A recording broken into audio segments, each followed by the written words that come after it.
Okay, so to kind of dive straight into this technique here, and this is based on the fact that you are aware. Otherwise, I would have carried on waiting for the others. The others are there's a few of them, and they're requiring a little bit of time. So I don't mind kind of diving in, recording this, and even passing it on to them. So now there's a few key core components that are important for you to kind of practice and learn and spend time learning. I'll give you access to my course as well. You can check it out. It's not done yet. I haven't finished it. It does need a little bit of tweaking, but the basic information is there. Okay. Now, to give the strategy significance, it's important that you understand that really and truly we don't need a whole bunch of indicators. We don't need messy charts. We don't need to be looking at so many different things, because when you are able to learn, read and understand how price moves over time, then it becomes a lot more simpler just by looking at the charts and being able to identify what may potentially happen next, which is what we're doing as traders, is we're forecasting the future. Okay. Right. So number one is price action, how price moves over time, and particular patterns, okay, particular candlestick patterns, which again are I'll give you a few to begin with today, but those are really, even if you're stuck with one of those patterns, it's more than enough. Okay, more than enough. So we've got price action. Then the next thing is to really be able to identify support and resistance. Okay. Support and resistance, trends, those are the really three key core elements. Okay, is price action, support and resistance, and being able to identify a trend. All right, which are three things that you I'm sure you're kind of aware of, and you may have picked up through your journey as a beginner. You know what price action is, right? Yeah, price action. Okay, all right, awesome. Okay, so now it's important that you understand this element of fear and greed. Okay, and let me just quickly pull up a picture. Do you remember me showing this to you in the past? Fear and greed. Yeah, I think I saved it. You saved it? Yeah. Okay. Let me just pull it up again.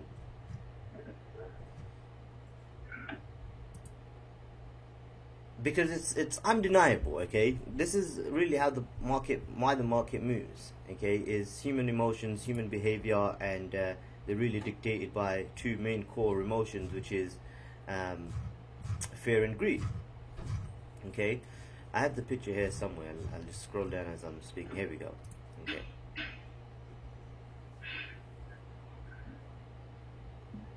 Okay.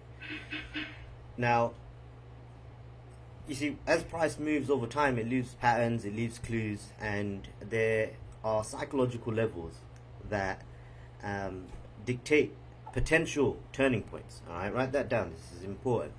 There are psychological levels that dictate potential turning points. All right, because in a trending market, in an uptrend, price isn't just going to shoot up, right? If it is to shoot up and carry on going up, then it'll have to come down a little bit and then go up. Come down a little bit and then go up. Does that make sense? Yeah. Okay. Bitcoin, I guess, would be a perfect example. When Bitcoin shot up, it didn't just shake straight up. It actually came down. Well, it actually did. It shot straight up, which was what was abnormal about it. But it did, when it dropped, it actually dropped down to a psychological level where you would have found a really good buying opportunity. Okay, so even Bitcoin moves in this manner, and then these are very key, very, very important psychological levels, because at the end of it, we're going to put three things together. Okay, 3 or 4 things together to give ourselves a very high probability trade. Okay, we're going to give ourselves a few confluences that's going to result in very, very high probability trades. Alright, so understanding these psychological levels and being aware that they've presented themselves we are then going to look at, are we at a support and resistance level? Is it significant level? Okay. Do we have price action, and are we in a trending market, uptrending market, downtrending market, or are we moving sideways? Okay, those are the three key things that we're looking at, right? So now, how do we identify these psychological levels, and what are they? Well, this is, essentially really why I called the program the execution zone, is because I use this adjusted Fibonacci tool, which I just adjusted and changed it around, giving us some targets and entry levels. Okay, you can see my screen, right? Yeah. Okay, and so when you see everything's perfect, the human body is perfect, the nature's perfect, plants, flowers, everything's perfect. It has this mathematical equation, okay, and so does our psychology, so does the way that we think, okay. And it might not seem apparent, but when you see it in a graphical representation, i.e. the charts, and you can see people's emotions, you can see people have feeling, then we can give ourselves really, really, really good high probability trades. I don't know whether you've seen one of my recent posts on Aussie dollar, where I had a risk to reward of 9-1. Did you see that one? I posted it. I ain't even see it. Okay, I'll show you here. Okay, here we go. So you can see my screen, right? Yep. Maybe not. Give me a second. Yes. Yeah, I can see it. Oh, you can see it. Okay, you can see it. All right. So this was Aussie dollar. This was, I think, on the 4-hourly time frame, and right here was a very high probability level, a psychological level. Okay, and then if we go ahead and look at the after picture, I was up so much, even though I had a target right here, okay, which it went on to go and hit. I actually closed off my trade along these highs because I was up so much. Okay, and I was happy to take that trade. I was happy to close it off with a 9.2 risk to reward. If it went up and hit target, it would have been like a 15, 16, 16 to 1 risk to reward. Right. Okay, and so how did I identify it? You can already see, just looking at this, I'm going to put it together for you, just using this one example, the confluences that I'm talking about. You can already see as to why I took this trade. Okay, and so we know based on the higher time frame, but based on the overall picture, and I'll go and find this and I'll point it out and I'll show you, but we know based on the higher picture we are at a very significant level, and we're expecting higher highs, higher lows, higher highs, and higher lows. We're already expecting this pattern to occur based on the higher time frame. Right. Okay? And as we've anticipated it, and it's unfolding right before our eyes, the pattern is unfolding right before our eyes, then this is our reason as to why we should take this trade. Okay, so that's a perfect entry, though. It is. Look at the risk to reward, dude. Okay, and more times than not, I break even, and I don't care what happens next. Right. Okay, because the secret is small wins, big wins, and small losses. You never want to experience big losses, and you keep that consistent, which is why I've kind of stressed that you keep sticking with it. Then your win to loss ratio doesn't even matter anymore. Your win to loss ratio will no longer matter, simply because you can have a 50-50 win rate, but if your winners are as big as a 3-1, a 9-1, a 3-1, Constantly in profit. sorry, Constantly in profit. you're constantly in profit. Okay, and you want to, what tends to happen for a lot of new traders is, as they become more and more in profit, they use that profit by increasing their risk even more, because it's like, oh yeah, it's money that I didn't make, I just banked hard on it, let me risk that money. But then you're not really growing a business, you're not. Okay, it's a lot of people tend to have this approach to trading is okay, I just made $500. Let me instead of risking the normal 1%, let me increase my risk and risk the whole $500. Crazy. Okay, you don't want to have that kind of psychology, all right? Right. Because you might feel that way, especially when you see setups like this. You might actually feel that way, right? But it's important to not be greedy. It's important to manage your psychology, because look, man, most people struggle with a strategy, Michael. Most people struggle with a strategy, and they understand that it's, I'm sure you've heard yourself, 90% psychology, 10% strategy. You've heard that before? Yeah. Okay, well, people are fixated throughout the entire trading career journey on a strategy and testing and tweaking and finding a strategy, that they don't even pay attention to the psychology, because they're not even confident in their strategy. They won't focus on their psychology until they get themselves a strategy, which is it's a never-ending loop. It's never going to happen if you kind of think that way. And this is why it's important to be confident in your strategy and have a strategy to begin with, because all you're then only doing from that point onwards is practicing and working on your own mind, because there is no other reason as to why this shouldn't work for you, because this is something that I use across all time frames. I don't care what time frame you talk about, whether it's, you know, the hourly, weekly, 1 minute or 5 minute. The lower the spreads, the lower the time frame you can go down, because this works across all time frames. Okay, so now those three confluences, and you know, be sure to take notes, because I am jumping from one thing to another, and I guess that's how the conversation is flowing. But be sure to take notes. This is being recorded, and make sure you're kind of checklisting everything that I'm sharing with you out. All right? Yeah, I'm definitely taking notes. Okay, so we can see something very clear already, right? Remember, we said trend. Okay, number one was the trend. Okay, how price is moving over time. Okay, give me a second. So we've said trend, all right, how price is moving over time. We've explained support and resistance is something that's important. Okay, so we can already see that. Can you see that? Support, right? Yeah. Okay. Yeah. And then the third thing was price action. Okay, there's four things. The third thing was price action, the way the price reacts at this level. Okay, the patterns, the signal, if you will, right? For us to go in, for us to give ourselves that confluence, all right? And the signal here actually happened, even though it's here already. There's already a signal here on the lower time frame. There's even another signal down on the lower time.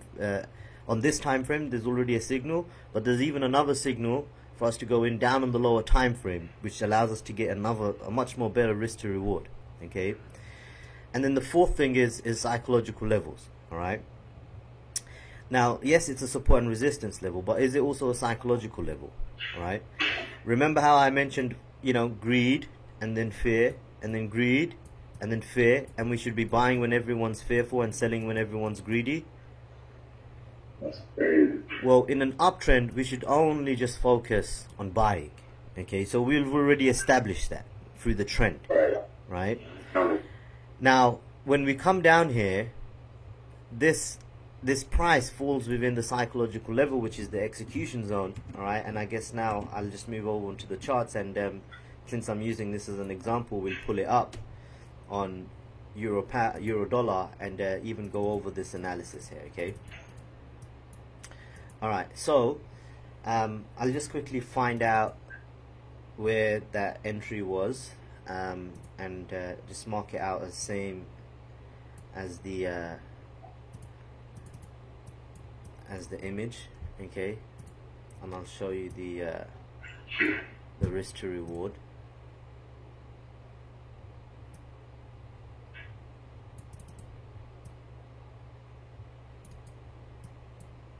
Okay, so this was my risk. Just give me a second, I just want to make it look similar to how the screenshot was. Okay.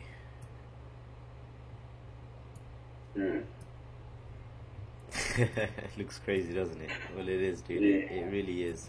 Okay. And like I said, you're gonna love this shit, bro. You really are. Hey. Excuse my language. Alright, okay. Oh, that's fine. Okay.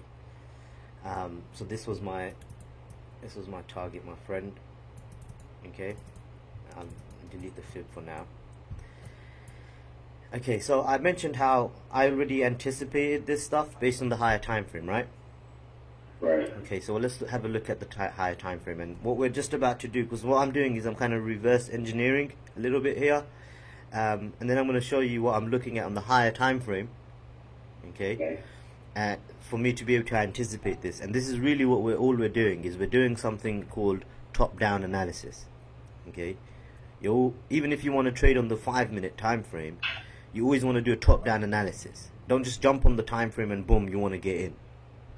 Okay, you always want to okay, this is an important factor. You always want to do a top-down analysis, and typically what I tend to do is I'll go from 2 to 3 time frames up, and then I'll start off at a time frame, and then I'll go 2 to 3 time frames down for the signal and entry. Okay, so let's do this. All right, so before this even came, what is it that I looked for to anticipate this? So when I look on the daily, on the weekly, sorry, okay. I'm looking at price. I'm looking at how price is moving over time, and what I can very clearly see is price goes up, comes down, creates a higher low because we created a higher high along here, right? We higher high, and then we went back up. Is this a higher high right here? This section right here? No, it's not. No, it's not, because it hasn't created a higher high. Okay, so we're still within that region, and we can actually call this a we can now call this a consolidation area. Okay, this is still within the high low. Okay, so we are consolidating. All right, and then we had the break, which means a higher high, higher low, and then a higher high, right? Exactly. Okay, higher low, and then again double top range, right? So we can see this, and now we've got price come back down, and it's kind of created a so now the question is, and I guess I'll ask you this right now, this leg right here, is this a lower low? Yes, it is. Okay, so this is where trading becomes subjective, right? Because yes, it is a lower low, okay, because price broke below this low, but really I would personally only consider it if it closed below, right? A lower low when it's a weak close, not just any close, but it has to be very weak, a fully a big red candle or a black candle. You have your charts laid out, okay? It has to be very weak, okay? And in this case we haven't got that weakness, right? What do we have? We've got price action pattern saying that we're going long, right? So right away, that's my bias, man. I've established a bias. I saw this pin bar, okay, and after the pin bar I expect price to retrace, because with this particular candlestick pattern, a pin bar, price is always retracing anyways. Not always, but it tends to. When you see a pin bar, it tends to retrace more times than not, okay?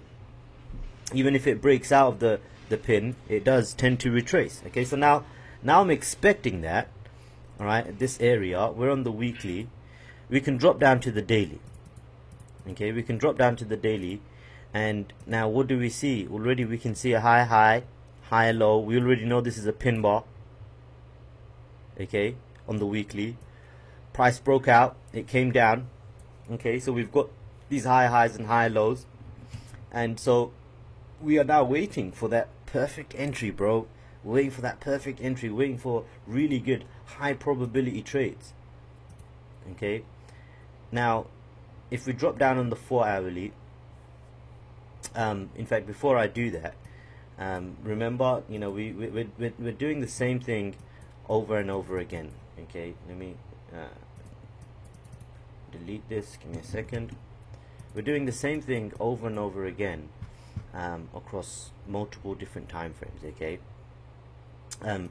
But just to show you something here real quick, all right. This is would you say that this is a beautiful trend line? It is. Okay. Yeah. We've got, Four touches. you know, we've got one touch, two touch. That's really what we're looking for. Okay, just two touches, nice two touches. Okay, when it comes to trend lines, and you want to line them up. We've got the third touch, which every time it comes down to this level, you're expecting buying opportunities anyways. Okay. Right. All right. Even right here, I was buying. I was looking for buying opportunities. Okay, and then it stopped me out at break even, and I'll show you as well. But for now, you know, what can we see? Okay, we broke below a support, and what was it? It's a weak close. Right. And when support is broken, it often turns into. So we can expect and anticipate that it may potentially go up and retest that resistance. Okay. So now I was short on it, even though I had that buy in place, I took profit. Long term, high time frame, I'm short. But again, it doesn't mean we can't buy it at the same time. Make sense? Oh yeah. Okay. Because now I can use it as my confluence. I can say, well, look, we've got price at support. Okay. This would be the trend line, the horizontal line support right here. Okay. Previous support. We're at support. Just like we're looking for an entry, by the way, on a side note, okay, when it comes to drawing support and resistance levels. Just like when we're looking for an entry, we're looking at multiple factors, aren't we? Yeah. Right, to confirm this entry. We use confluences. You know what confluences is, right? Yeah, like to confirm like what's going down. Yeah, having more than one thing to come to things coming together to confirm one action. Okay, or like when two ends of a river meet, making one river, a conjunction, if you will. Right. So just like we're using confluences to find an entry, I want you to have the same idea with drawing the support and resistance. Okay, let's not just plot down a line anywhere. Let's find confluences for the perfect support and resistance. Does that make sense? 812. Okay. Yeah. And so one of the things that I look for, I'm revealing everything to you here, okay? Alright, which is why I'm recording this. One of the things that I look for when I'm drawing a support and resistance is it support and resistance? Well, yes, it is support here. We've got support along here, support along here, support along here, support along here.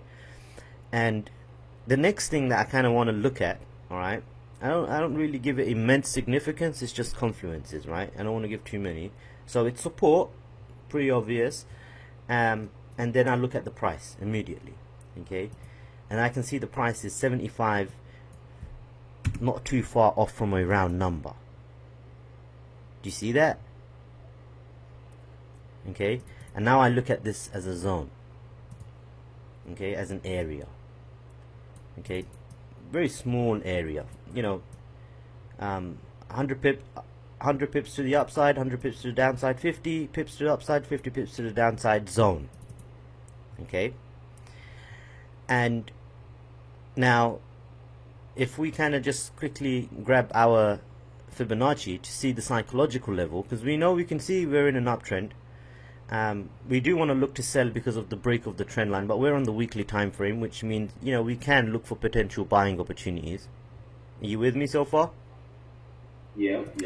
When we're looking at trends, we're looking at higher highs, higher lows, okay, higher highs and higher lows, okay. Now, is this a higher high? It isn't, right? Right. It isn't, okay. So this isn't the last high low, because it's not a high low in a trending fashion if it hasn't created a higher high. Okay, so where would we draw our fib from? When we're drawing our fibs, we're always using the last higher low only after it's created a higher high. Are you with me? Yeah. So we're not going to use this one because we haven't created a higher high. We're going to use the one before that. Okay, that's what we're doing. Alright, and then we're going to find the higher high. Are you with me? Yeah. Okay, now see that support line that I just drew out? Yeah. it's a support line, it's a round number, and look where it is on the Fibonacci.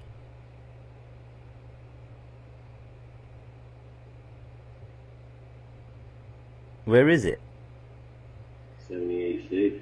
Right into the execution zone at a significant level. It's like, it's beautiful. It's so beautiful.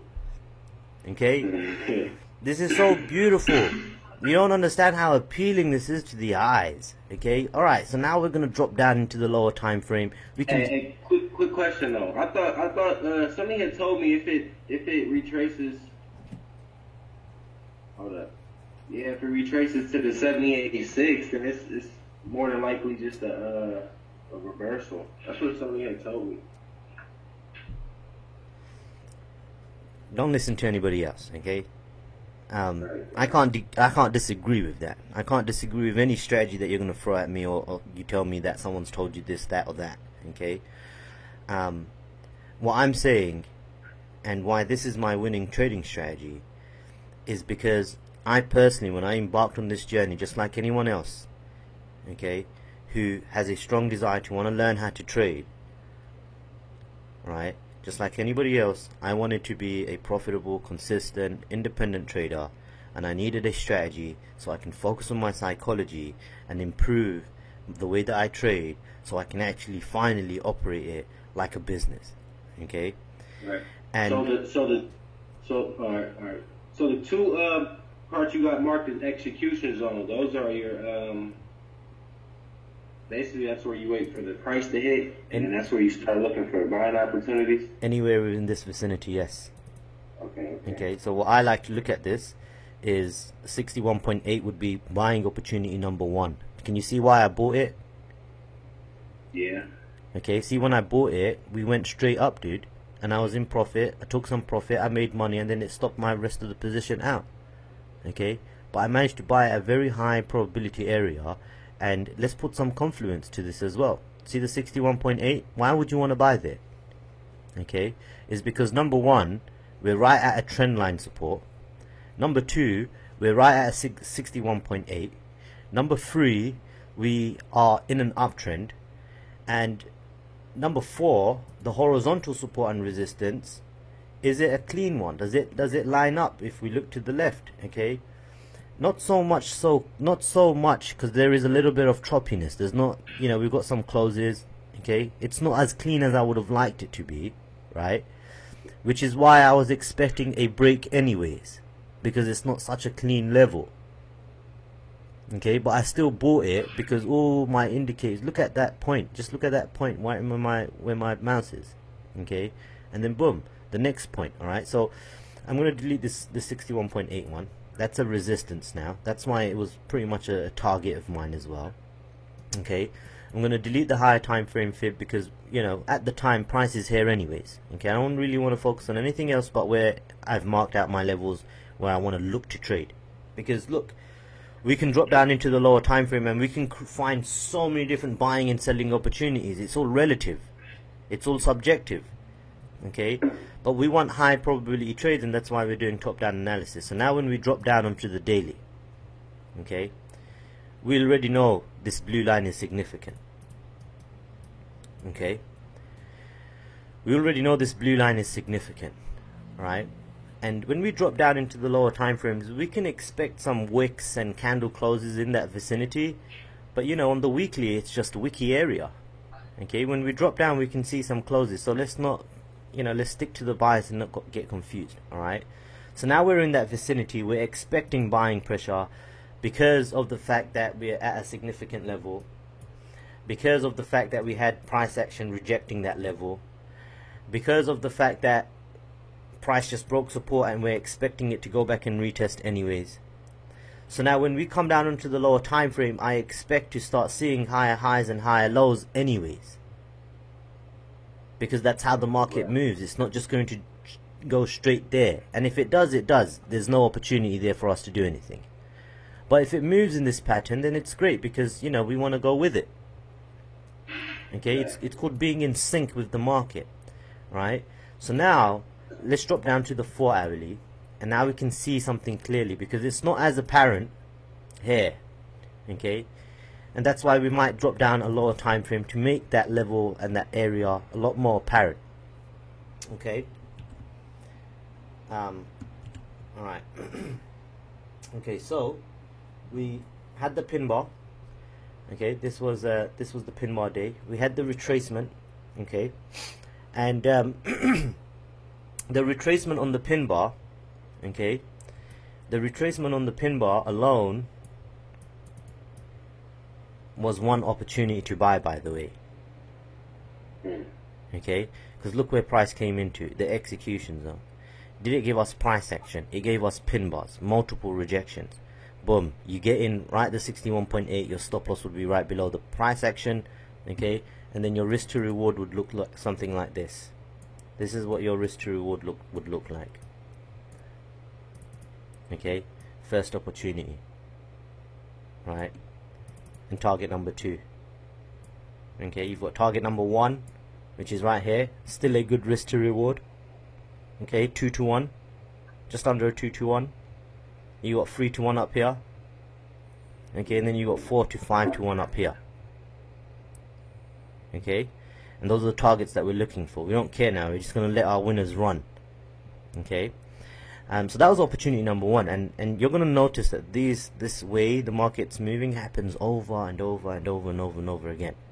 Okay, but you know, remember what we did on the higher time frame. We had a higher low, higher high.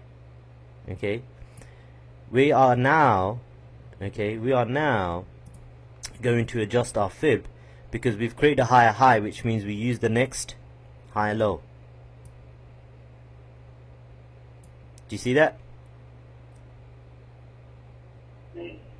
Okay, so we fibbed it on the higher time frame. We're in a zone, we're waiting. Okay, we're not really paying attention to this level as in it's a level we want to buy off. No, we want an even much more sniper entry. We want to get in by the pip. We want the greatest risk to reward. It's not about win to loss ratio. Did you watch that video I just uploaded now? I had watched a couple minutes of it. You know, how to turn $1,000 into 2 billion something, whatever it was. Yeah. Okay, well yesterday someone messaged me and he's telling me that he does around about 1,000% a week. Okay, complete BS, complete bullshit. Okay, why is he not working for Berkshire Hathaway and Bridgewater, 2 of the biggest hedge fund companies in the world? You know the average hedge fund company, do you know how much they turn over every year? They trade just like we're doing right now. But do you know how much money they turn over, ROI they get every year? Millions. Not the monetary value, but percentage. Oh, I don't even know. It's around about on a yearly basis, 10%, 20%, 5%, 6%, 18%. It's within that range. Okay? Yeah. But you know, that percentage doesn't seem like a lot of money. Okay? Right. But it is. But it is. Okay? Because it is, right? And as retail traders, okay, we can actually outperform these hedge fund companies because they have so much fees, they've got algorithms, they've got staff, they have to pay up bonuses. Okay? They have to even, you know, give their clients return of investment as well. You know what I'm saying? So we have a really good edge as retail traders because we can actually get a lot more bigger, better risk to rewards. But when someone says, and you see EAs and you see robots that say, you know, has had to do 100% a week, 200% a week, you better run the opposite direction, Michael. You with me? Yeah, I ignore every message I get like that. I already know what they're trying to do. Okay, because that's important, and it's very unrealistic to have that type of expectation. All right, so remember we're only using this higher low. Why are we using this higher low? Because it's the last higher low, right? And we've created a higher high, right? So now as price comes down, we have multiple opportunities to buy, dude. Okay, we have an opportunity right here to buy, and it goes up, and you know, on the lower time frame there's really good risk to reward even within this vicinity here. Okay, because if I highlight this section, we can go down in the lower time frame and we can fib that level again. that area. So the fib's the only confluence you got though to place a buy. Is that, you know what I'm saying? No, it's not. It's not blind entry. You can have a blind entry. Oh, no, because we are. It's on a. I see what you're saying. Because we're going to drop down into the lower time frame to get a really good risk to reward, just like we've done from the daily. Now we're in the 4 hourly, and now we're waiting for price to come into the 61.8 or the 78.6, anywhere in this vicinity. Okay, but let me do this before I kind of move forward and really elaborate on the power of risk to reward. Okay, let's say you took a buy here. It's in the execution zone. It's created a higher high, has a higher low. Let's say you bought right here. Okay, and then right there, and then on the lower time frame you got a nice entry. You're risking 1%. Okay, all right, and then price goes up in your direction, and it comes out and it stops you out at a loss. Let's just say it stops you out at a loss. Okay, how much are you down by? 1%. Okay, all right, and then boom, it comes down to 61.8, really nice level you'd love to buy. Okay, and then you risk another 1% along here, and it comes and stops you out. You're down by 2%. Okay, now you get another opportunity, your third opportunity. You buy it right there, because look, we're as long as we're holding below this higher low, we want to be looking to buy. Make sense? Yeah. Okay. So we're looking to buy anyways, which is why we'll take 1 opportunity, 2 opportunity, and 3 opportunities. And on the third opportunity, look at the risk to reward, 9 to 1.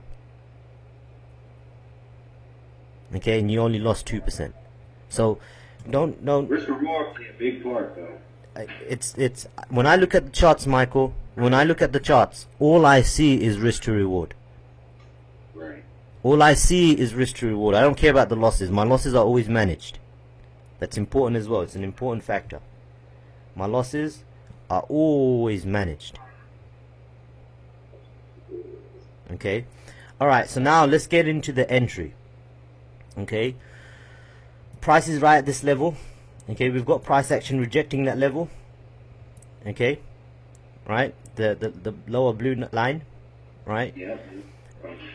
And now let's drop down into the lower time frame. Okay, and I remember I actually done a video on this. You'll see it in the members area. I uploaded it. And when we're down here, what are we expecting? We're expecting to buy, aren't we? Yeah. Okay, let's just highlight that zone. Give me a second. Let's just highlight that area right there, because price is right there. Right.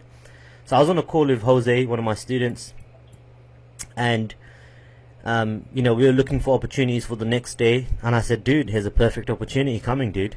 We just rejected it. Okay, we created this high. We know that this is a 78.6 level, right? I can't see it clearly, so I drop down even further into the lower time frame. Okay, I see an inside bar. I see price dropping, creating this high, a lot of buyers coming in. Okay, I want to buy the retracement simply because of the level that we're at and where we're at on the bigger time frame. Okay, now check this out. I fib from the low to the next high that was created. Give me a second, let me just delete the higher time frame fib. Okay, so there's not too much going on. We know this lower blue line is a 78.6 level, right? Yeah. Okay, so here's what I did. Okay, I fibbed it again. Can you see a 61.8? I bought it there. My stop loss is at 100 at the lows, right at the lows. Okay, and my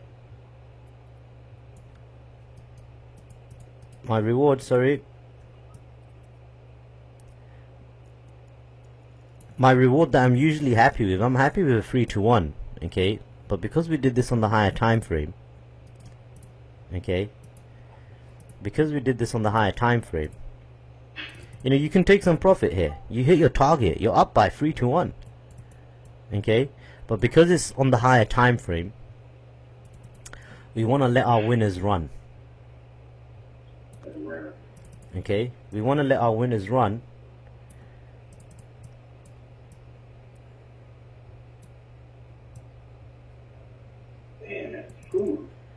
Okay, let's just delete that. Okay, back onto the 4 hourly. Okay, fib it from the low to the high. Okay, do you see what I'm saying? Okay, I'm not targeting this target here. Even though I hit target, I'm happy with it. I can be done for the week. 3% is a lot. If you're doing consistently 3%, okay, a week, that's 15% a month. Okay, you're already outperforming major banks, okay, hedge fund companies. You're already outperforming the average struggling trader, because the average struggling trader can't even be profitable by the end of the week, let alone 3%. Okay, now I'm not even hitting that lower time frame target. I'm actually trying to aim for the higher time frame target, but I wanted the best entry. Okay, do you see this? Is this making sense? Yeah. And look how it went and hit the look how it went and hit the trend line resistance, the weekly trend line resistance. Okay, now I called out a selling opportunity. Just pay attention to my screen here, because I just want to show you that, you know, I'm actually taking these trades that I'm showing you. Okay, and I'm doing it with my team, I'm doing my students, all that fun stuff. Okay, so let's just wait for this thing to load. Okay, look, Aussie dollar. You can fib it on the hourly, potential opportunity there. We have a bearish engulfing on the 4 hourly. Okay, so I sent a screenshot. Are you seeing this? Yeah. I sent a screenshot right up here. Okay, and I said there's potential selling opportunity being presented to us. Alright, so it's right up here, this highlighted zone. Okay, now we've hit target. We're looking to sell anyways. We found an opportunity to buy. That was great. You know, we made a bunch of money, whatever, big deal. Let's kind of move on and reanalyze. And one of the things that we were expecting is selling opportunity right here, right? Right. Okay, well, let's just look at the way that it's been moving down as it's been coming down to that level. Alright, lower lows, lower highs, lower lows. Come on, let's play along. Okay, lower highs, lower lows, lower highs, lower lows. lower highs, Okay, what do? We grab the fib and we use the last. lower highs. Okay, let's do that. Alright. Okay. Alright. There was no opportunity at the 50%. Look how strong that candle was. Okay? Right. But we're really looking to get in at the 61.8, because that's where the confluence is lining up. Alright? So we've got the trend line, support and resistance. Let's drop a horizontal one right there. Okay? What price do we have? 76,500. Okay, 500. I look at 76,500. I look at 800s, round numbers. Have you heard of the 80-20 rule? 80-20. No. Okay, there's a book. It's called the 80-20 principle. It's called the what is it called? It's called the 80-20 rule. Okay, wait. The 80-20 principle. Okay, by this guy called Richard. Okay, so it's called the 80-20 principle, and you should read that book. You should kind of understand it, and that way you will really appreciate the significance of why I look at 80-20. So we've got 76,500. I want to kind of see 76,800. Okay, all right. So that's a nice level. All right. But even kind of, because remember, when we're drawing out support and resistance, it's a zone. Okay. All right. So now we're expecting selling opportunity here. Okay, right at the trend line. Okay, and we're close to a round number as well. Okay, and plus we're in the higher time frame. On the daily, we've got 61.8. Right. Right. Okay, so now we're going to drop down on the lower time frame. Okay, we're right into that area. Okay, we're expecting lower lows and lower highs. Okay, and you know, we've just gone ahead and touched the trend line, which is nice. Let's use the trend line, come down to create the lows. All right, because remember, when I called this out, we were right there. In fact, let's just look at the screenshot. We were right there. This was the daily. Okay, this is the daily. We were already right there. Let me just let's grab this support and resistance. Drop it right at the 61.8. Okay, because this was the next day, by the way. Okay. Okay, after we had that strong close, the next day is where we had the opportunity. So I'm going to delete the higher time frame fib so that we don't have cluttered charts when we drop down. We know this blue line is the 61.8 in the execution zone. We're at higher low, right? Remember, we're anticipating this beforehand. Okay, so now we are expecting price to come down, create lower lows, because our long-term bias is short. Okay, and look, you know, we can start doing flag patterns. We can start saying, well, look, here's a flag pattern. All right, we've got this big massive flag pattern. Okay, we've got this pole, we've got the flag. We can call this. We can come up with so many different techniques and strategies. What I'm sharing with you is all that it really boils down to. Okay, and we can say, okay, we might potentially drop down. We can create so many different techniques, but you know, you want to just stick with this because this has psychological reasoning behind it, mathematical reasoning behind it, really good risk to reward. It's got statistics behind it. It's got probabilities in your favor. You've got an edge. Okay, you're using human emotions, human psychology based on your strategy, right? You've got really good risk management process. You know where to keep your stop loss. You know where to take your profit. You know what you're looking for. You know your confirmation, which is price action. You know exactly where you want to be buying. You know exactly where you want to be selling. What more could you ask for, Michael? What else? What else is trading all about? I mean, it's really all there.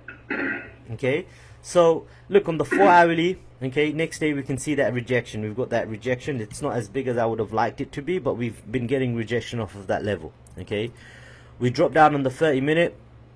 We can see if we fibbed it right there. Okay,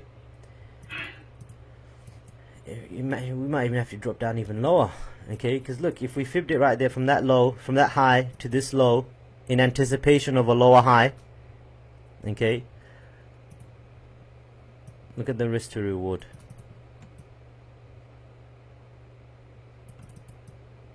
Okay, because we're not even targeting the third target, even though that's our target, even though that's a nice, really good risk to reward.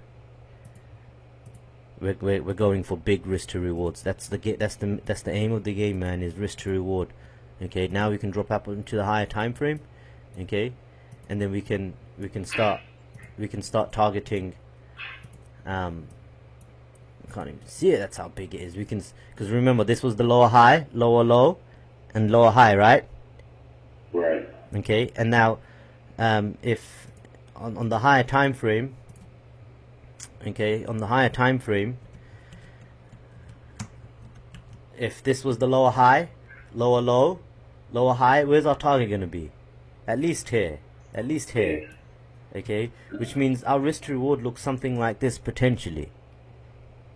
Okay, which means I wouldn't be surprised. I wouldn't be surprised if you risk 10 pips, okay, to make 248 pips. That's a 24 to 1.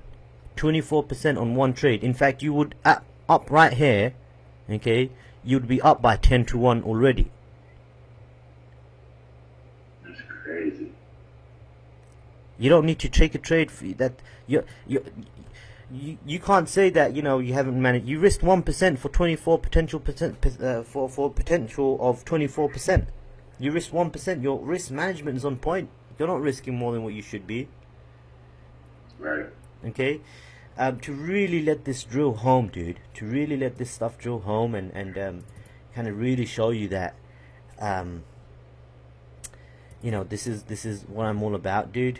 Look at this one, okay? Look at this trade right here. All right, this was the Dow Jones. Okay. This was on the 15-minute. Okay. Entry was right up here. You can see that. You can see the risk. You can see I'm break even. Okay. I risked 10 pips for a 238 pip reward.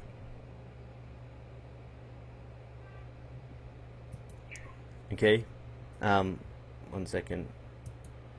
1 second, where did it go?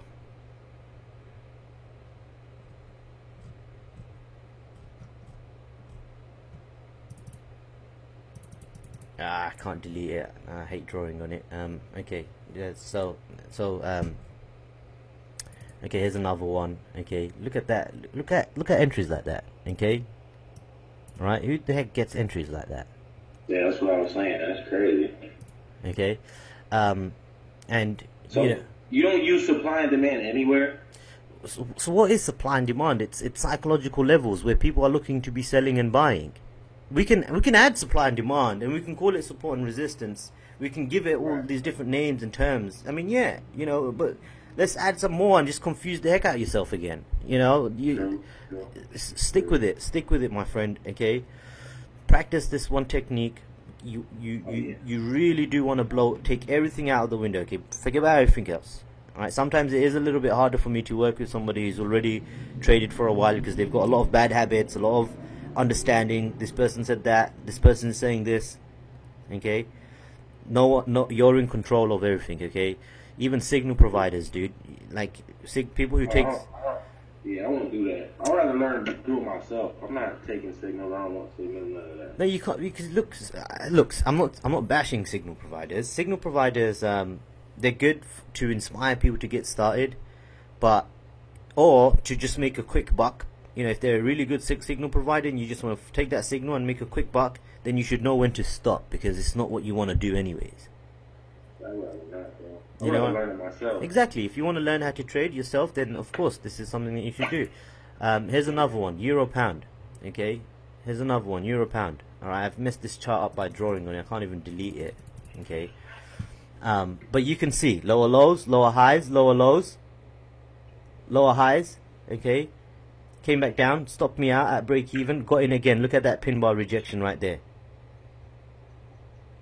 And then on the lower time frame, you can imagine me getting on this retracement on this candle right here. Do you see that? Yeah. And look where price came all the way down to. Dude, most of the time I don't even let it hit my target. I'm up so much.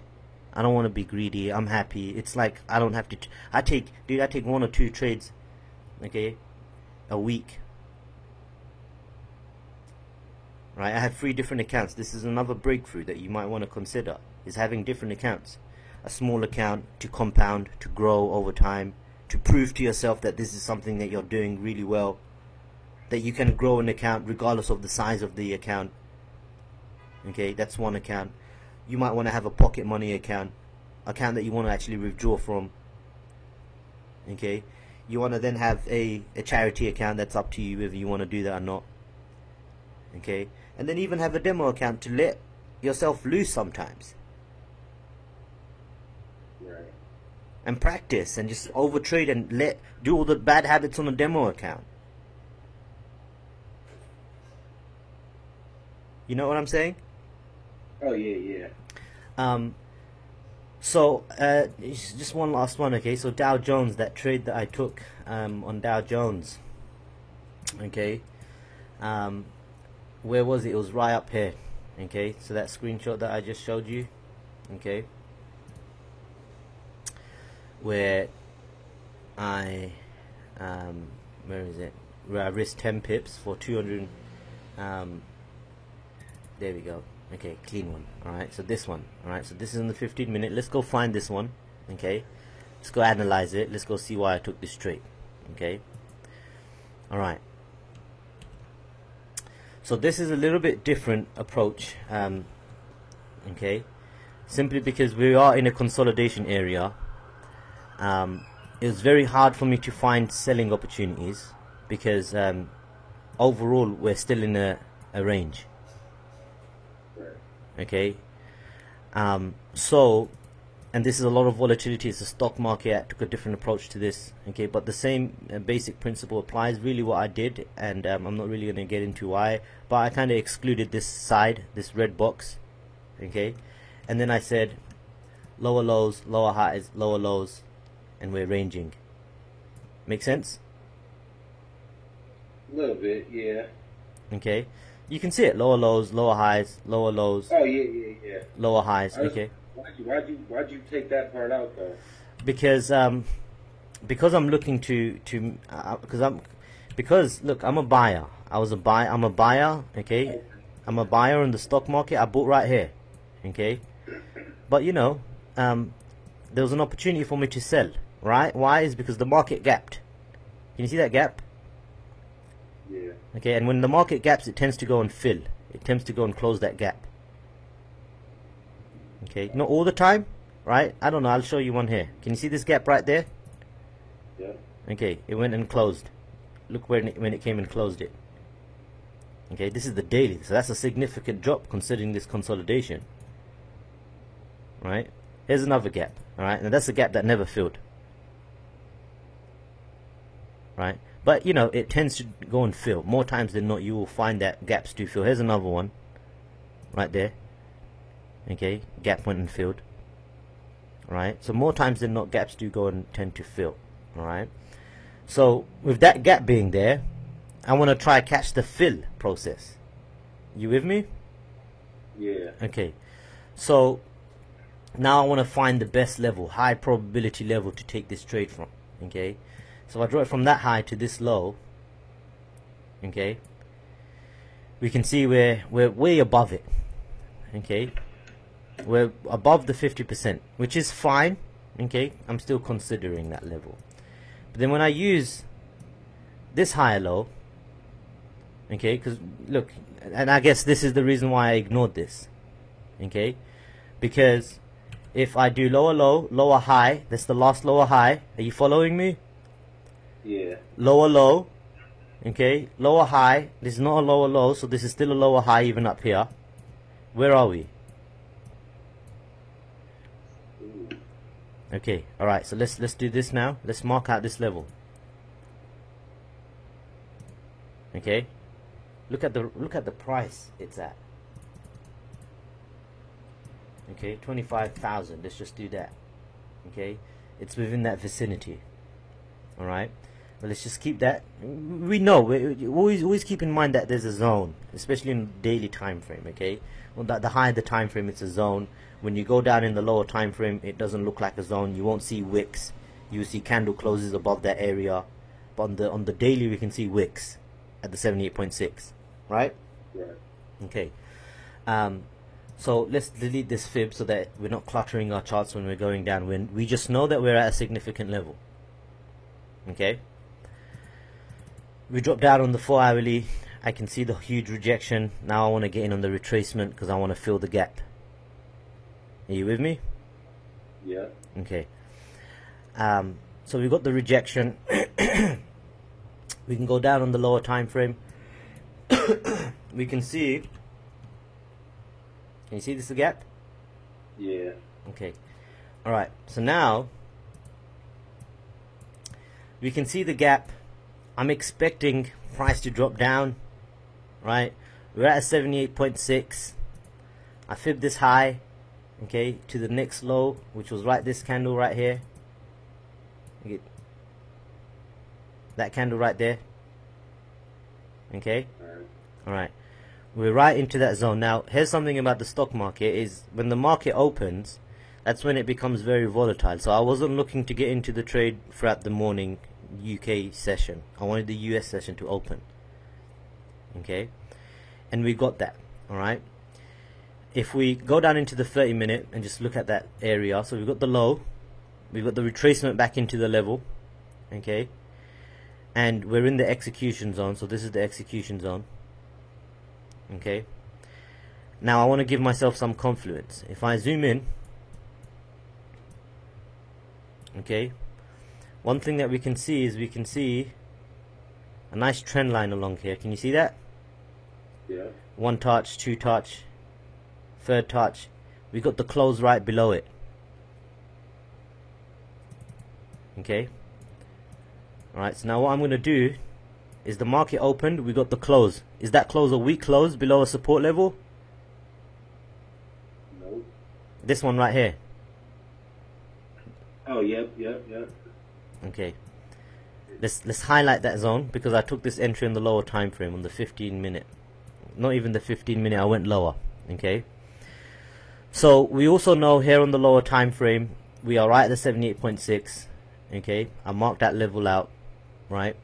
Let's delete this time frame one. Okay, that was the, I guess, the 30-minute time frame one. Let's drop down. Okay, even further. Alright, we got the break of the support line. We got a retracement back into the 78.6. We fib the high, the lower low. Look where price went into. 61.8. That was my risk. Let's zoom out. Okay, my risk was so small you can't even see it. Zooming out on the high time frame.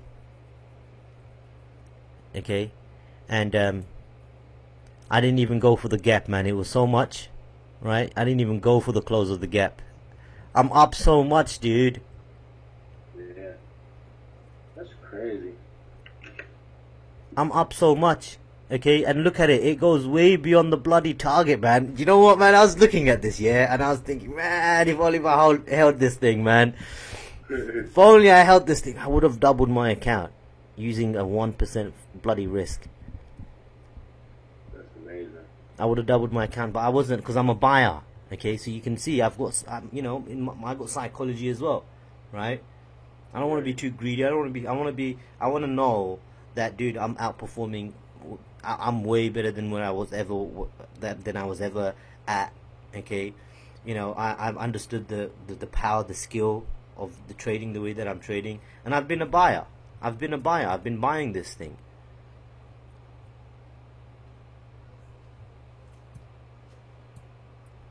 I've been buying this thing. Okay. Another one, just one more, okay? Just one more, bro. Check this one out. Alright, okay, so Dow Jones. Okay. Right? We've got the Dow Jones, and we've got an entry right here down below, okay? Now this was at, you know, 23,500. Okay? If we delete everything off my chart, I always love to have clean charts.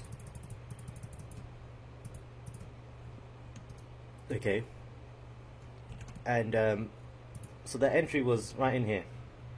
Okay, all right, we're on the daily. All right, I'm expecting buying opportunities anyways, right? I fibbed that low to this high. Okay, we're in the 78.6. okay, look, the market moves.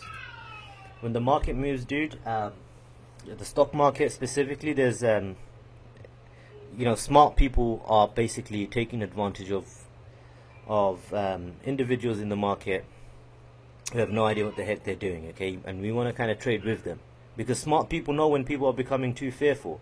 Right the lows. Okay, and that's the highest probability opportunity for us, is to buy when everyone's feeling fearful. Okay, anyways, we drop down into the hourly. Okay, and price drops, it's tanking, and you know, I know we're closing right below the 78.6, right? If I bring up my periods, then the US market has already opened, right? We're right at the lows. It's a significant level, right? This may be a little bit more advanced, okay, but when I drop down into the lower time frame, I'm looking at this level, right? I see a price action right here. Okay, in fact, it wasn't this price action that I saw, it was on the 5-minute. Okay, can you see that pin bar? Okay, fib the pin bar. Okay, and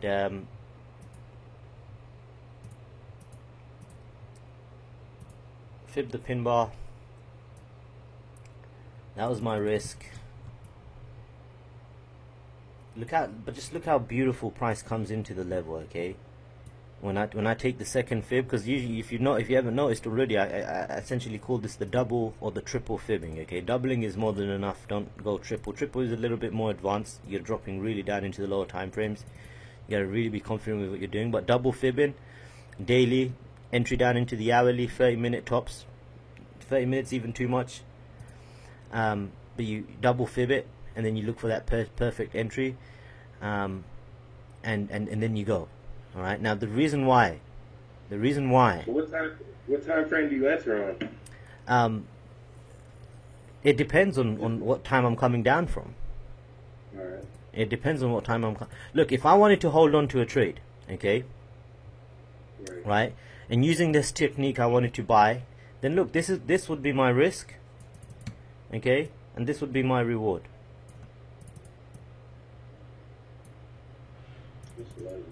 Okay, that would be my risk. This red box, sorry, that would be my risk, and that would be my reward. So that would have been my risk to reward. But you know, remember, it's, even though that's a good risk to reward, look dude, how long would I be holding this out for? I would have been holding it out for 20 days for a 2-to-1 risk to reward. Bad. Patience. Yeah, of course, but you know, using this strategy I can get really good entries. Yeah. Okay. Oh, yeah. So if I know that I'm at the 78.6, then I want to go down in the lower time frame. I want to keep my risk small. Okay. Alright, cool. If I get stopped out there, then next level here, and then I want to keep my risk small, then I'll drop down. Why not? If I'm following my rules and my strategy, and I'm only taking high probability trades, and I'm expecting things to happen at this level anyways beforehand. Remember, we're forecasting, right? Then why wouldn't I? And then, you know, let's kind of zoom out, delete that, and just look at the risk to reward versus, you know, the daily time frame. And again, you can do that. You can be that type of trader, and this is typically what I do on my bigger account, is I will hold out trades for long periods of time.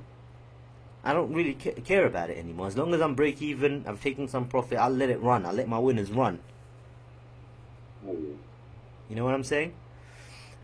So just going back on the image here, okay, I held on to this trade, and like I said, this was look dude, there is no way that I expected it to move so much. I expected it to go up, but not so much, not so fast. This was like I was jumping up and down in my seat, dude. I bet. Okay, I bet. because it just carried on going, and it carried on going, and it just carried on going, dude. Look at that. It just carried on. I closed it off right at the first target. It was a little bit difficult, okay, but you know, just know that I made a lot of money on this trade. In fact, so much so I don't even have to trade the entire year now. Oh man. Okay, so I take a very laid back, chilled back approach with trading, because these things happen over and over and over and over and over and over again. You just have to be patient and practice it. And you know, I think the best thing about it is, even if you just jump on the lower time frame, okay, there's like so many of them, okay, low, boom, price action, take the trade, pin bar, look at all of it. I just dropped down randomly into a lower time frame and found it. There's so many of them. Even if you looked at it the other way around, okay? Even if you looked at it the other way around, let's say that high, this low, price came down into the 61.8, went and hit your target. You have the opportunity to break even at least. Yeah. So it's a great place to practice, okay? But you can't tell me that this isn't something that gives you a really good risk to reward, okay? And you can't tell me that you know you don't have a strategy and you can't work on your own psychology. I'm telling you, the only reason why this won't work for you is because you're going to be too greedy. You're going to become so greedy you become fearful, okay? That's the only reason why. Or you haven't practiced it. Before you're practicing it, you're using it on a live account, and you're just taking it just because you think you found the Holy Grail. This is the fucking Holy Grail. Excuse my language.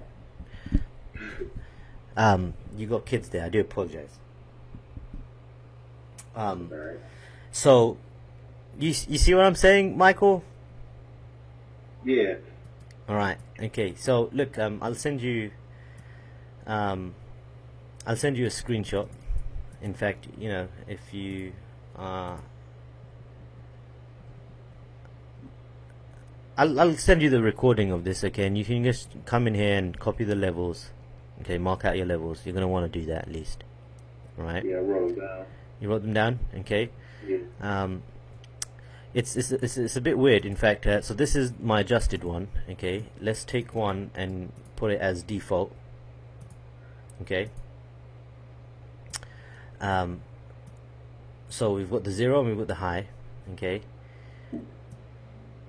You can see that my fib is okay, the default one. Can you see the two of these? Yep. Okay, so this is my one. I got the 0.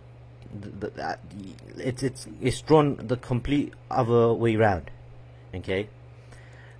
Reason why is because we're looking at the fear and greed factor, and you know, if I grab the fib, the normal fib, and I go from high to low, it's moving in the other direction.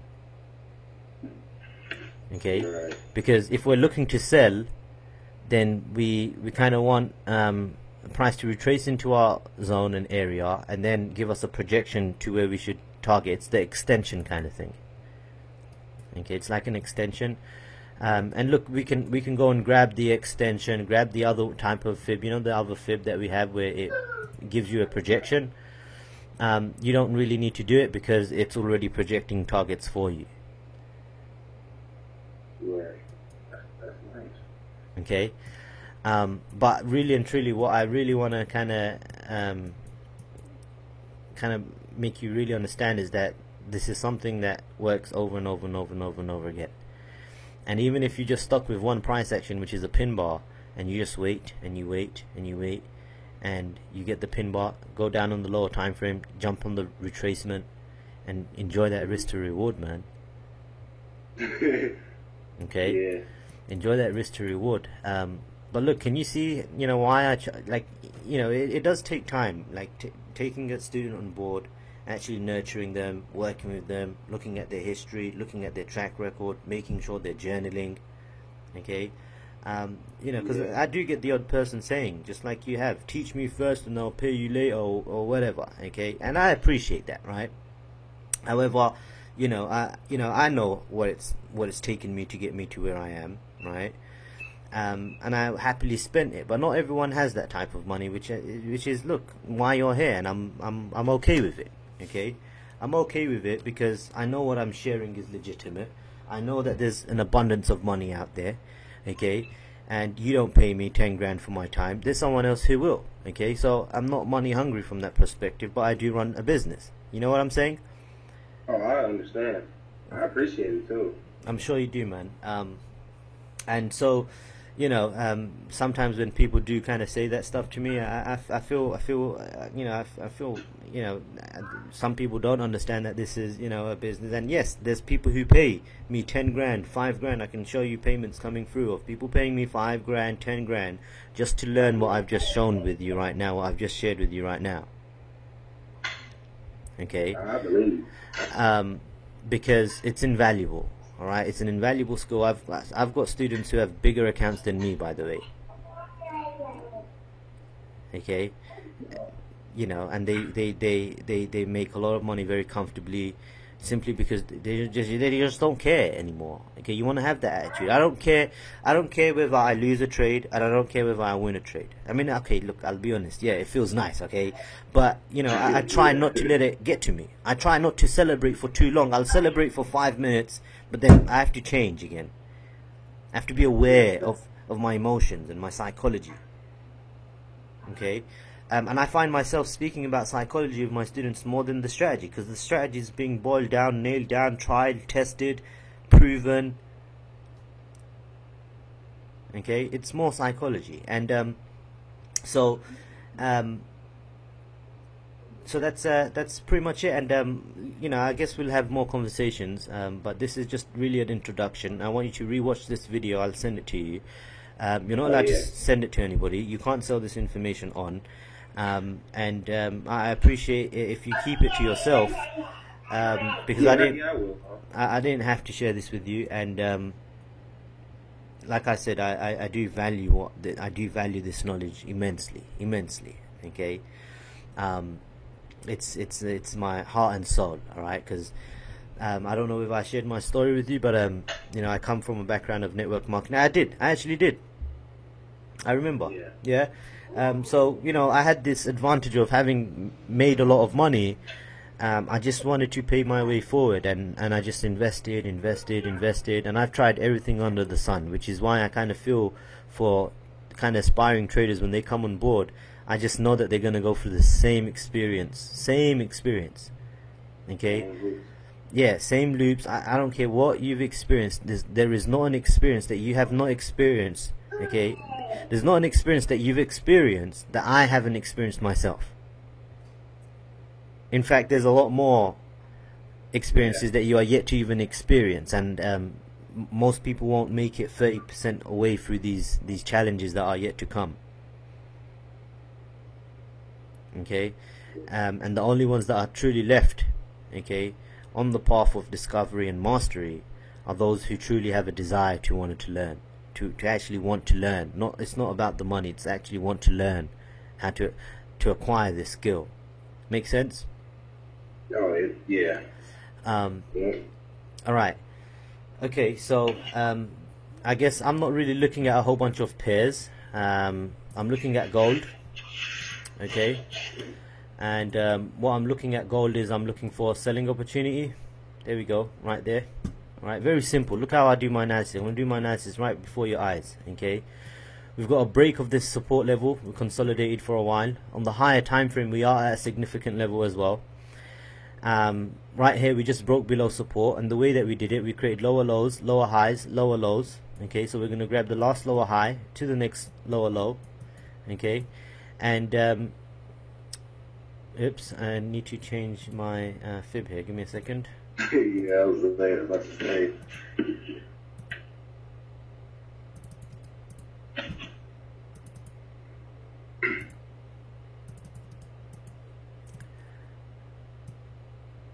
Okay, and so we can see that the 68.86%. okay, I'm going to tell you right now, this is how I'm going to trade it. Okay, right, price comes into this level, that's opportunity number one for me. Okay, I get stopped out, I don't care.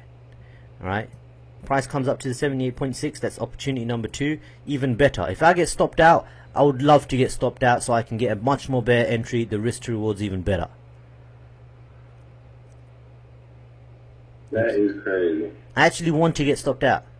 Okay, and most times I'm getting stopped out at break even because, let's say I'm up by 1%. Okay, let me, you go on my Facebook, you'll see all my images, they all are break even. Yeah. I minimize risk. Sometimes you know, even if I can't break even, I'll there's a way to actually do it, you know. I guess we'll cover that on a separate call. But so that's opportunity number one. I'll take it right there. Okay, and I'm going to go down on the lower time frame. You see, the reason why I start off, the reason why I start off from a higher time frame is simply because of the fact that there's a lot more room for me to play around with when I go down on the lower time frame. I can actually see those lower lows and lower highs, okay, forming on the lower time frame. So I want to sell gold. And I'm waiting for this. I'm a buyer. Okay, it's very hard for me to go against the herd because I'm a buyer. I'm a heavy buyer of precious metals. Okay, and guess what? Most people are buying gold. Okay, how I know that is something that we'll cover on a different call, and this is something that really helps you with your strategy here. But look, check this out. Okay, right, let's just fib this leg right here. Okay, let's just fib this leg. Okay, where do I want to be buying? I want to be buying at the 78.6. Right, let's get rid of the sell fib. Let's grab a trend line. Okay, are you with me? Yeah. We've got one touch, two touch. Okay, and we've got the third touch along here, so you know, doesn't have to quite come to the 78.6, right? But I do anticipate a false breakout on gold. Okay, so I'm going to look for a really good entry, and this is going to be a trade that I hold on to for a really good long time. Okay, I'm telling you, there's opportunities coming in the market, Michael. You got to get yourself prepared for it, man.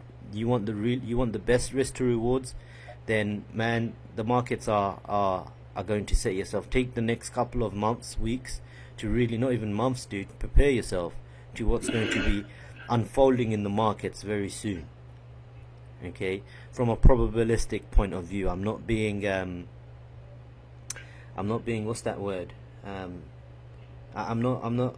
You know, this is not conspiracy or anything. It is all. You know, this is all statistics, probabilities. Right. Okay, because you know, you look at the stock market. Let's go on the monthly time frame. Okay, you look at the stock market. How old are you? 22. Okay, so you won't really remember the recession. Nah, really. Okay, well this I was heard about it, though. I definitely read about it. that was the 2008 recession. Yeah. Okay, we were at all-time highs. Recession came. Okay, very painful for a lot of people. And then now we've been moving in this high highs, high lows, which is good. We should be moving in this fashion. We shouldn't just shoot straight up. It's not good. If we're shooting straight up, it's not good. Okay, we should be moving in this fashion. Alright? But over the past couple of years, we haven't. Okay? This looks like Bitcoin's chart. Okay? And I think there's a lot of greed in America right now. Oh, yeah. There's a lot of greed. So this is going to carry on going up. All the dumb money is slowly going to start coming into the market. Okay? I'm going to wait for the first initial sell-off. Okay? Because I'm not going to sit here and be like, yeah, short it. Recession's going to happen. Short it. Recession. I'm going to wait for the first sell-off. I'm going to wait for price action. I'm going to wait for a retracement. And I'm going to enjoy the recession. Sure. Yeah. Man. This... Okay? I don't know. Yeah. Go on. Express yourself. Let me hear it, man. From what I was reading, it looked like a recession happens over like an 8 to 10 year period. So it hasn't been happening, man. Kind of past due for it. It hasn't been happening. We are heading into exceptional, like, mind-boggling, unfathomable levels of greed. Okay, in the markets, right? Just look at the rhetoric. Donald Trump, stock market's doing good. The stock market isn't a representation of how well the economy is doing. They're two separate entities. Yeah. Okay, and everyone has this idea that the stock market's going up, the economy is doing well. It's actually the complete opposite. Okay, there's a lot of greed coming in, and I think Donald Trump just wants to take this even further. And I don't know how high, but like I said, I'm just going to go with the trend and wait for the first initial sell-off. It's going to be fun. Yeah, it'll be fun, and it'll all happen at psychological levels. Okay, this is. I'll be right with you, bro. You bet you make sure you do, man. You make sure you do. You make sure you do, man. You get it. This, you know. Look, this is one of the main reasons I wanted to be a part of trading. Okay, was because very early on, before I even got into trading, I kind of understood a little bit about markets and stock markets and economies and recessions and stuff, right? Right. And then, when I started looking at Robert Kiyosaki was a huge inspiration to me. He would always talk about how, recessions. When you read stuff about Robert Kiyosaki, he talks about economies. He talks about how, there's a system and we're being played, and all the conspiracy stuff, right? I'd kind of look into that stuff, and only for myself to realize that a lot of this stuff is actually true. And in fact, Robert Kiyosaki says that in 2018, 2019, all the baby boomers are going to start taking their money out of their 401k and start taking out their retirement. And in 2018, this is a prediction that he made a very long time ago, that in 2018 we should expect a very, really, really big recession. Okay, 2018, 2019. Well, this is going to be the false breakout. This is going to be the thing that makes people think that we're gonna be we're breaking out. We're heading to the moon. Okay, so we're gonna. I expect. This is a forecast, and remember, it's all based on probabilities. Just because I'm saying it doesn't mean I'm going to take that trade right away. I'm going to wait for the confirmation to happen in that moment. Okay, but what I expect is for this to break out, continue going higher, and then come back straight down, and then start tumbling from there. Because if we look if you look at 2008 here, okay, can you see the pattern that we were kind of forming? We kind of created, we came down, we broke up, we came down, okay, and then we did a false breakout of the highs. A lot of greed came in, and then boom, first sell-off. I want the first sell-off, and then I want to get in on the retracement. Boom. Does that make sense? Yeah. Okay, so now bringing it back to right now, guess what? We had the first sell-off, didn't we? Right? So then you would think, well, I should be looking to sell it. Well, guess what? That was the monthly time frame. In February, we had the first sell-off, okay? Very painful to watch, right? Then I fibbed it, right? Look at these levels right here, okay? Right in the execution zone, right? We had all these selling opportunities, okay? And in fact, just to show you that I was a seller, just look at this, okay? Look at all these selling opportunities that I had, okay? I've been a seller in this market, okay? We had so many opportunities, okay? I've been selling it from the first sell-off, and in anticipation that we're gonna crash, okay? But then it became a little bit too obvious to me that it's too obvious for it to drop down right now, okay? We found a level of support, and that's why I immediately changed my bias and started looking for buying opportunities, which you saw I bought it. Does that make sense? Yeah. You kind of want to move in tune with the market. You kind of move in sync with the market, right? And go against the herd. Go against what's apparent and obvious.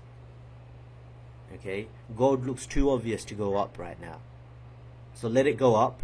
I'm going to be looking to sell it. And even then, if worst case scenario, I lose 1%, 2%, 3%, 4%, doesn't matter. I mean, I could lose 10%. It doesn't matter, man. That this one trade was my world. You know, one of my best trades this year. But you know, that consecutive amounts of losses only will happen when you're trading more frequently.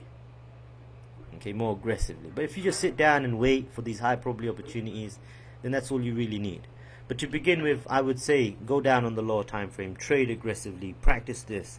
Identify your psychologies, find balance, okay, because everyone's unique, everyone's different,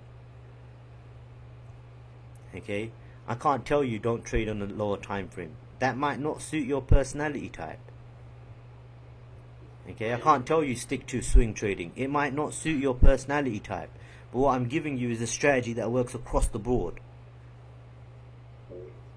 okay. Yeah. Doesn't matter. I think swing trading is more suitable for me. Me too. Okay, me too. Alright, how long is this? Okay, 1 hour 30 minutes. Look, go on, man. I'll give you the recording to this. You're gonna love it. How have you found this, man? How you found it? How are you finding this? Is this stuff making sense? Just know that, you know, dude, this is all that I've come to the conclusion of. This is my, you know, 100 grand worth of investment over the past couple of years in my education. Okay, £70,000 worth of investment, years of practicing, because I didn't have no job, okay, because I quit internet marketing. I literally sat down and did absolutely nothing except for learning how to trade, because I had the time and I had the money to sit down and just learn, right? So I was constantly at it. Most people don't have that advantage, because you know they've got a job and they have to learn, and then they're trying to make money at the same time. You know what I'm saying? But when you come from a place of neediness, man, I need to pay my bills. I need to. Then it becomes dangerous, because you're not really trading for mastery. You're trading because you need money, and you're coming from a place of lack as opposed to abundance. Okay, and that in itself is a psychological trait that a lot of people have, and the reason why people fail is because they need to make money. I mean, of course, trading is all about money to begin with, anyways. Right? It's obvious as to why we come onto this. But if you trade for the thrill of it, or you trade because you need money, then it's not really a profitable business. It's not gonna. You might as well just go to the bookies, the gambling shop. Okay. All right. So look, we'll continue to have some more sessions. Okay. It's not going to be an intensive 5-day intensive. Pretty much how my one-on-one sessions are constructed. It's going to be a little bit different, obviously. But tell me how you found this, and because you know a lot of the basics, I'm happy with what I've shared with you. I mean, give me your feedback. Tell me how you found this call, and was this worth Would you say this is worth 10, 20 grand? Yeah. Oh yeah. Oh yeah. No doubt. It's see, this information is just not for the average person. You know what I'm saying? You gotta want to understand it. But I'm sorry the market's closed on the weekends, but Yeah, I used to hate the weekends, but now I kind of appreciate the weekends. basically you trying to infuse all the time frames together and trying to predict what's gonna happen. You know what I'm saying? Yeah, anticipate, forecast. I don't like the word predict. It just seems too.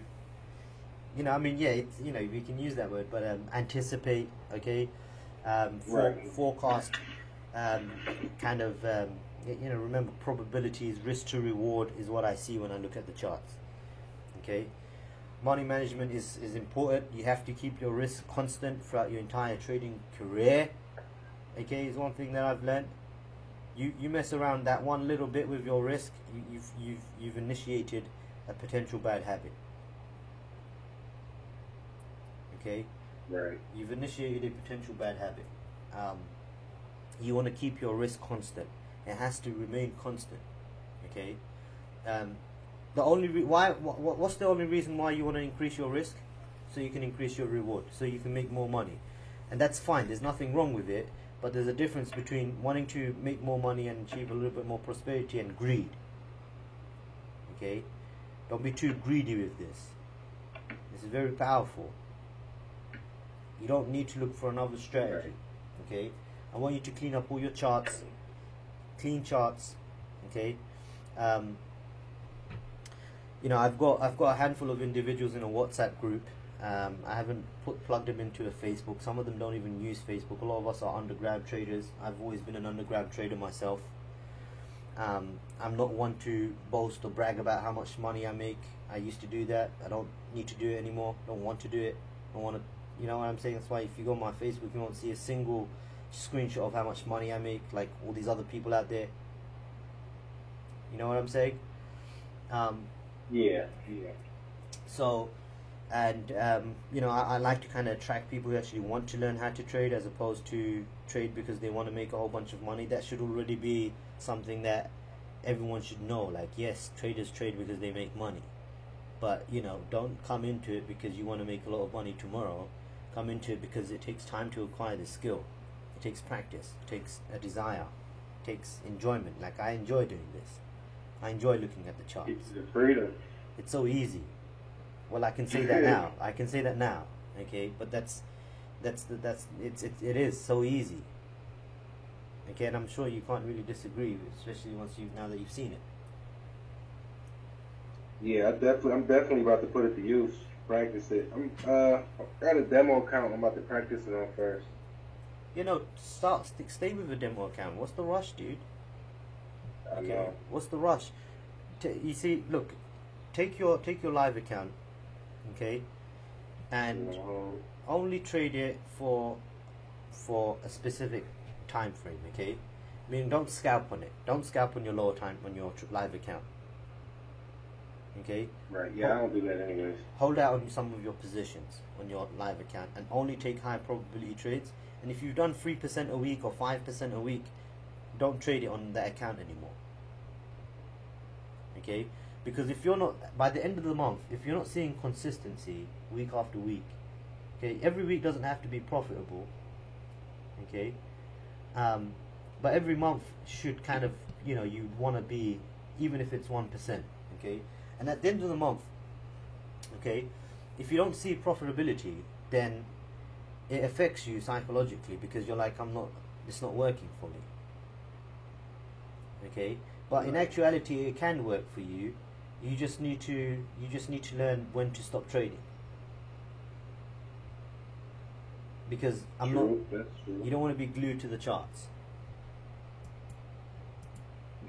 Okay, you don't want to overtrade, and this is why you can. Is it making sense as to why I have different accounts as well? Oh yeah. But you're a professional, though. You're in a way different situation than me. No, I get You know that, what I'm man. saying? I get that. And, you know, this is, I do help my students. I help my students by, when they refer, so all my students have been based on referrals, dude. Okay? Yeah. Why? Is because it's a way for them to make money, and when they refer someone, I actually give them money. Not because I'm trying to create a big, massive MLM or something, no. Okay? It's because I understand that they refer someone for the better of their lives. They make money, they can put that in their trading account. Okay, Right. I help my students not just with trading, but with a way to make money, because this is something that I can provide to anyone else who's very committed. Okay, so from that perspective, yes, I know money's hard, dude. I know where you're at. I know what it's like. I wasn't born with a load of money, man. I had to work really hard for it. Okay, I had to study a lot. I spent, you know, hours locked away in a cupboard just reading and watching YouTube videos and psychological videos, and you know, even way before trading, during my entrepreneurial journey through starting businesses and sales and marketing, right? Constantly reading books, constantly buying courses, constantly getting scammed, right? And I went through that process, went through the learning curve, made a lot of money, helped myself, okay? And then the mission and the goal was always, for a very long time, to learn how to trade. Okay? Yeah, that's why I'm glad I'm starting now, because I'm still young. Yeah, I mean, I started similar your age anyways as well. Oh, yeah, see. I'm 25. 26, sorry, right now. Oh, wow. Oh, you young. Look, man, what? Yeah. Crazy. Alright, so I'm going to wrap it up, send you over this recording. I guess, you know, just share with me how, I'll record it right now. Just go ahead and tell me how you found this call. This will be a little testimony for myself, I guess. Be honest, be transparent, and we haven't even began yet, but, you know, just a quick testimony on the strategy and the technique and the call itself. I'd appreciate that. Go ahead.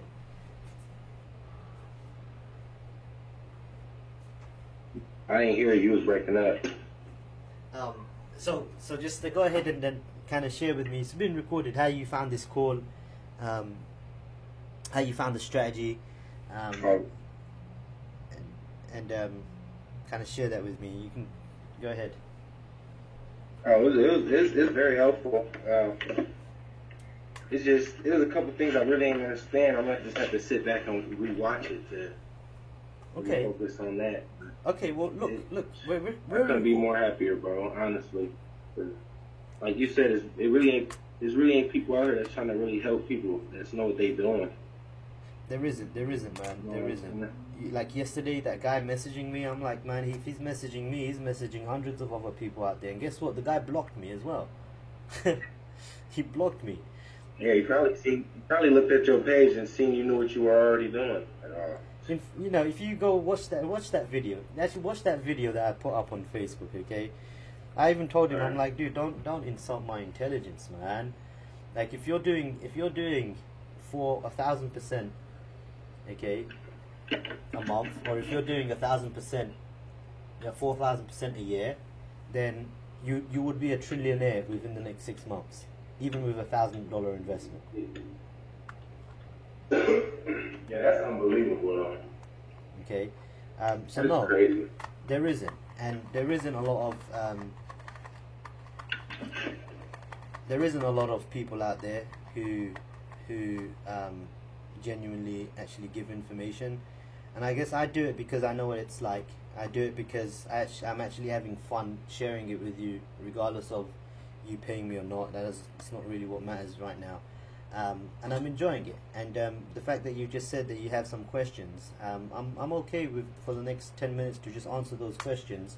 And you can still go back and rewatch this. You'll learn. In fact, over the next 30 days, if this is the only video that you rewatch over and over and over again, then let it be that, okay?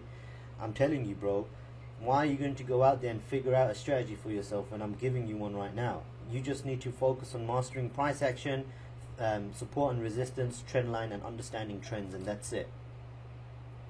Okay? Right. Focus Yeah, on those. pretty much. Yeah. Yeah, indicators. Look, again, I'm not going to bash indicators, but indicators are lagging. You want to see what's happening right now. How else do you think I get those sniper entries? It's because I can see what's, yeah, it's because I can see what's happening right now. I'm telling you 100%, I've tried it myself, okay? This is why I'm saying don't contaminate here. I've tried it with indicators, but indicators are long, okay? When I'm saying that I want to get in now, by the time a divergence has occurred on the indicator, it's like I could have already got in. So I've tested it. You know what I'm saying? Your system's already proven. Yeah, I already know. So don't add an RSI to it and give yourself a reason as, oh, you know, RSI is telling me not to go in, maybe I shouldn't take it. Don't. Okay, clean charts, raw charts, because it's even fundamentals to a certain extent. You know, if you know the interest rate, if you know, like, you know, for example, the fact that I've been calling this long is just based on the fact that I know Donald Trump a little bit. I can see through him, okay? I understand him to a certain extent, especially when you look at the charts. And just based on that information, you know, fundamentals are already incorporated within price as well. And the higher the time frame, the less news announcements matter. In fact, news announcements actually help me. Because I'm looking at a higher time frame, you know, what's happening down on the lower time frame doesn't really matter. If anything, it helps me with getting good entries. Okay. Well, go ahead. Ask me questions. So when you're looking at the daily or the weekly, you looking for the pin bar, and that's how you know when you about to. Or what is it that you first look for when you enter a trade? Okay, so again, rewatching this video will just go over it by step and even checklist it out, and because I'm still working on creating checklists and whatnot, but there isn't a really, you know, well-defined checklist. What I've shared with you in terms of the analysis that I use, support, resistance, trend, Fibonacci, you know, it doesn't have to be, oh, you have to draw support and resistance first and then fib it and then mark out the numbers, okay? Right. You can kind of be flexible with how you start it off with, okay? Because, all right, and then what makes the 78.6 and the 61.8 so strong? Like, what makes them areas so strong? Like, okay, because they're never really fully understood that. Okay, all right, great question, okay? Human nature, all right? Okay, let's take the human out of it for a second and just look at nature, okay? There's patterns in nature, right? You've heard of the golden ratio. The 618, right? Yeah, 61.8. Yeah. Have you heard that this pattern, okay, the Fibonacci pattern, the golden ratio pattern, exists throughout nature? Right. Okay, I'll show you here real quick. Let me just let me go here and let me type in golden ratio in nature. Can you see my screen? Yep.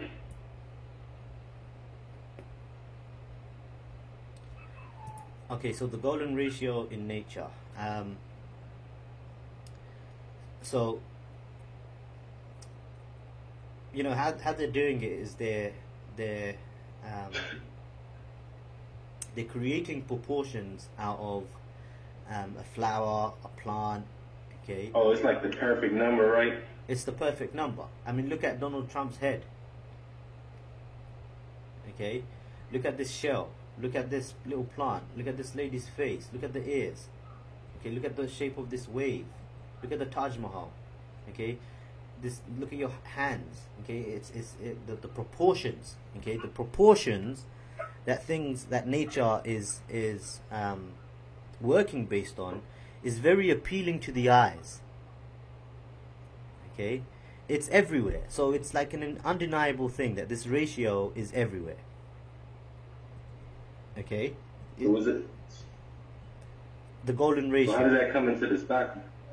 Okay, okay, so I'll explain it. But can you see the significance of this pattern? See that it's everywhere. Can you see these proportions are everywhere? Yeah. Okay. Some people go as far as calling it the golden ratio, the fingerprint of God. Okay, you can see, that's a lot of significance to this thing. For someone to go and call it the fingerprint of God, alright? Even your arm, look at the ratio of your hand to your arm. Okay? Now, look, if this ratio appears throughout nature, everywhere, okay, then this ratio, we can question whether it will appear in human psychology. But then how would we measure the when I say human psychology, in terms, I mean it from a perspective of how fearful someone becomes or how greedy someone becomes. Okay, how far does the price have to go until someone becomes too greedy from a psychological standpoint?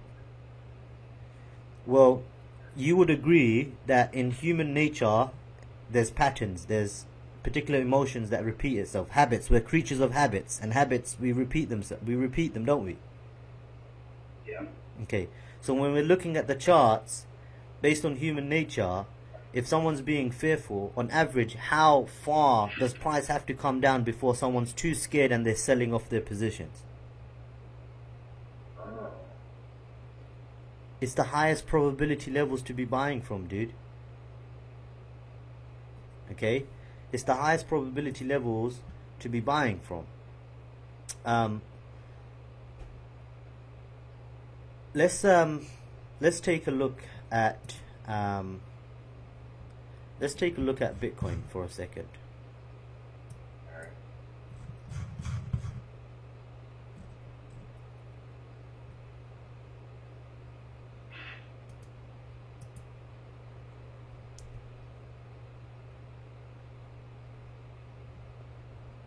Is it me or my eyes? Why don't I see this thing?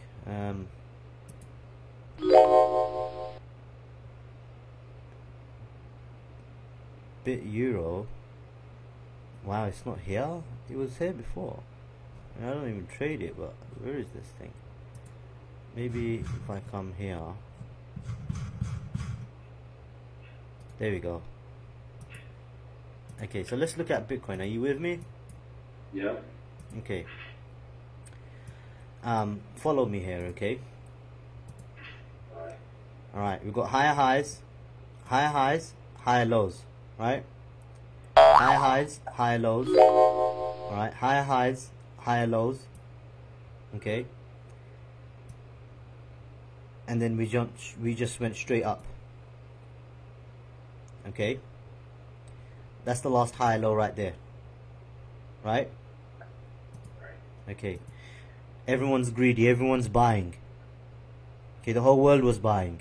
People's moms and dads were buying, grandmas and grandads were buying. I was on a call with a student yesterday, and he bought $600 worth of Bitcoin, right? Are you listening? Yeah, I'm listening. He bought $600 worth of Bitcoin. 20 minutes later, price dropped and it never came back to that price ever again. He bought right at the highs.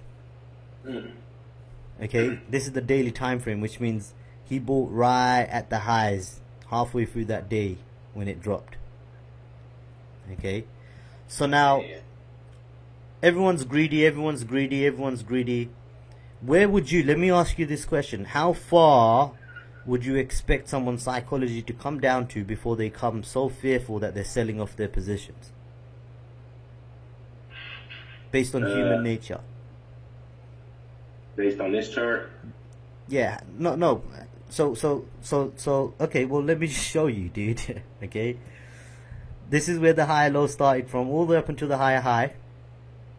Okay? Oh, wow. Price dropped down. Where did it drop down before it bounced straight back up? 50. Nah, dude, you're not looking, are you? 61.8. Is that a coincidence or what, dude?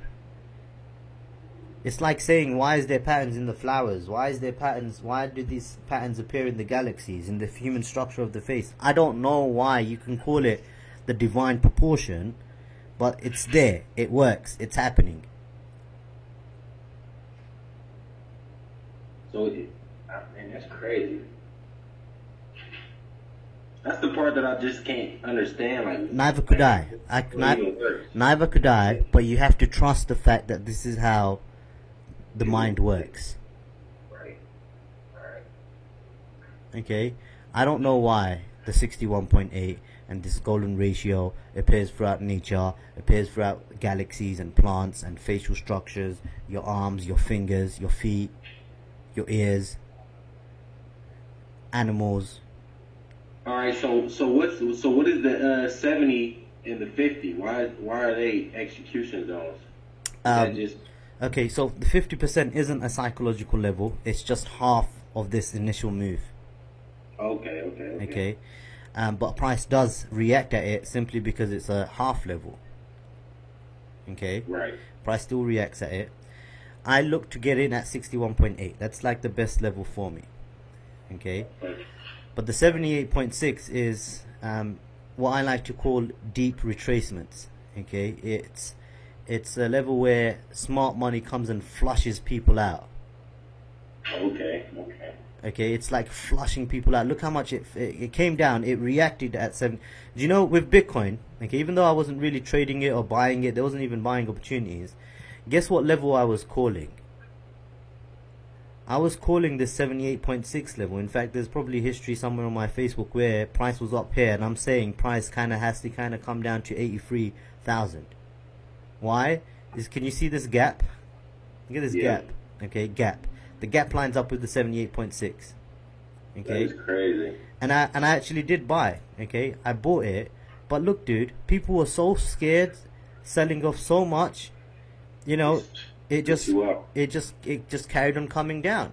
Okay, and this would be an example of a trade going against you. Okay, but we're still above this low right here. We're still above the 6,000 level. Okay. Right. And personally, I think it's going to flush these people out as well. That's my... Oh, yeah. Personally, in my opinion, I think it's going to flush these people out before it carries on going up. But when Bitcoin crash, it's gonna be crazy, bro. It's already crashing. It's already crashed, if you will. Okay. But that's to answer your question as to why you just kind of really do need to just trust this, my friend. Okay. Yeah. You kind of do need to trust this. All right. 1 touch, 2 touch, 1 touch, 2 touch. Okay. You know, we break below these levels here, dude. Okay, we're taking more people out of the market.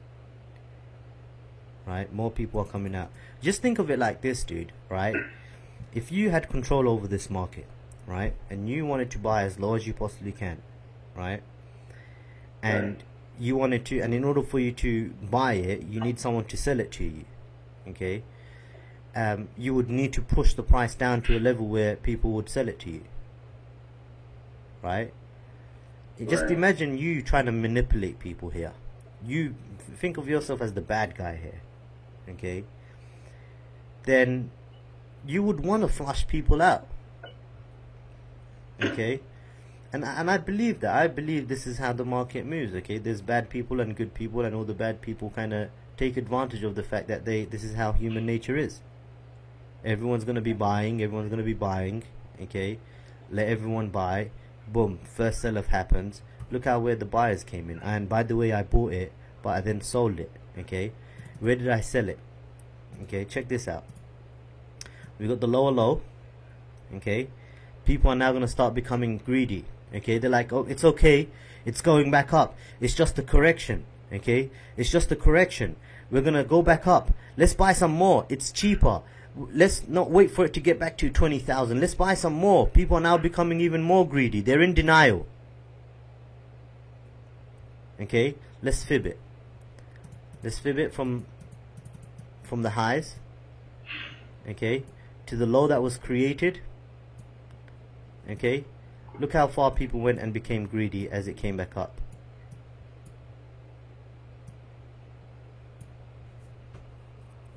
Are you seeing this? Michael?